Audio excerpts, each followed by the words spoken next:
वो जो चाहे जिस तरह से चाहे राह पैदा फरमा दे, जिस तरीके से चाहे रास्ते अता फरमा दे।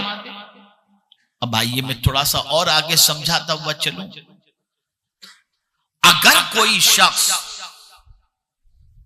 आपसे दुश्मनी में इतना आगे निकल जाए, इतना आगे निकल जाए कि तलवार लेकर के आपको कत्ल करने की तैयारी भी कर चुका हो और कत्ल करने के लिए निकल भी चुका हो, थोड़ा सा सोचें, जिस शख्स के दिलो दिमाग के अंदर इस हद तक नफरत हो कि वो कत्ल के लिए तैयार हो,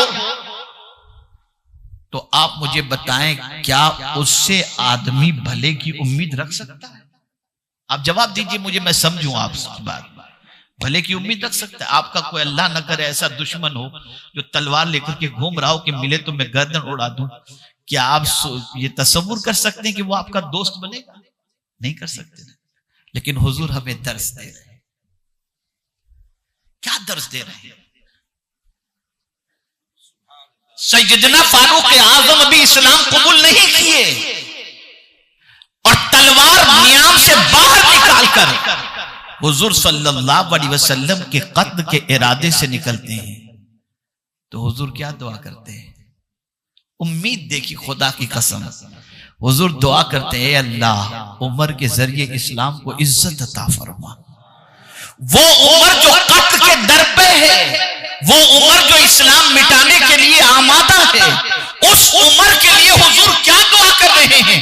ये दुआ नहीं करते ए अल्लाह उमर को हलाक कर दे, ए अल्लाह उमर को बर्बाद कर दे। नहीं, हुजूर की उम्मीद अब भी उमर से नहीं टूटी है और अल्लाह से उम्मीद रखते हुए दुआ करते हैं, अल्लाह उमर के जरिए इस्लाम को तकवीयत अता फरमा, मजबूती अता फरमा। अल्लाह अज़्ज़ा व जल्ल ने मुस्तफा जान रहमत सल्लल्लाहु तआला अलैहि वसल्लम की इस दुआ को इस तरह से शर्फ कबूलियत अता फरमाई कि फारूक आजम रज़ी अल्लाह तआला अन्हु को अल्लाह ने इस्लाम की दौलत अता फरमा दी। यह है उम्मीद। सिचुएशन देखकर ना उम्मीद मत हो, अल्लाह की कुदरत पर देखो, उसकी ताकत पर देखो, उससे कभी मायूस नहीं होना चाहिए। उससे मायूस वही होगा जो गुमराह होगा। अब मायूसी कब आती है मैं आपको ये भी समझा दूं। वइज़ा अज़क़ना अन्नास रहमतन फरीक़ू बिहा वइन तुसिबहुम सय्यअतुम बिमा क़द्दमत अयदीहिम इज़ा हुम यक़नतून। जब अल्लाह फरमाता है कि जब हम अपने बंदे को नेमतों का मजा चखाते हैं, कभी ऐसा होता है ना, बहुत माल आ गया, बहुत नेमतें मिल गई, तो फिर इल्ला माशाअल्लाह आप जिस शहर में जिस मुल्क में रह रहे हैं, यहां गुनाहों के कितने मराकिज़ मुझे बताने की जरूरत नहीं, और बहुत सारे दौलत आने के बाद किन मरकज और किन अड्डों पर जाते हैं ये भी मुझे बताने की जरूरत नहीं।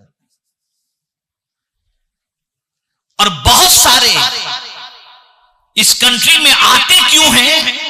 अपने दौलत को उड़ाने के लिए, और किस लिए वो वही जानते, हम नहीं जानते।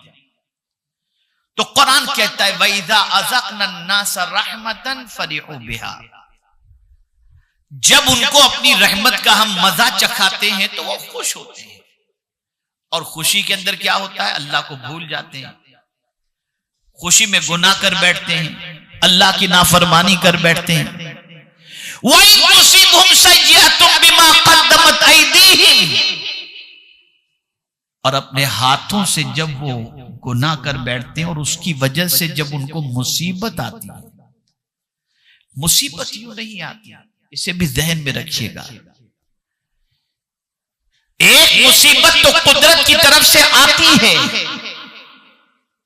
और वो मुसीबत जो होती है उसकी बात जुदा है, लेकिन एक मुसीबत का आना ये सिर्फ गुनाहों की वजह से है कि कुरान कहता है मा असाबका मिन मुसीबतिन फबिमा कसबत ऐदीकुम, जो मुसीबतें तुम्हें पहुंचती हैं वो तुम्हारे हाथों की कमाई है। अब वो बंदा जिसको अल्लाह ने रहमत का मजा चखाया, वो तो मगरूर हो गया, खुशी में डूब गया। और फिर उसी परवरदिगार जल्ल जलालहू ने जब उसे मुसीबत का मजा चखाया, और मुसीबत क्यों? उसके हाथों की कमाई की वजह से, तो फिर आदमी मायूस हो जाता है। अब उसका मुंह लटक गया, अब तो मेरी जिंदगी गई, मेरा सब कुछ बर्बाद, अब मेरे लिए कोई सबील नहीं है, और फिर वो अल्लाह से नाउम्मीद हो जाता है। ऐसी सिचुएशन के लिए उलमा, सूफिया, बुजुर्गाने दीन फरमाते हैं कि अगर तुम्हारे हाथों की कमाई की वजह से अगर तुम पर कोई मुसीबत आ गई, जल्दी करो तौबा करने के अंदर, इधर तौबा करोगे, अल्लाह से उम्मीद रखो, अल्लाह तुम्हारी मुसीबतों को दूर फरमा देगा।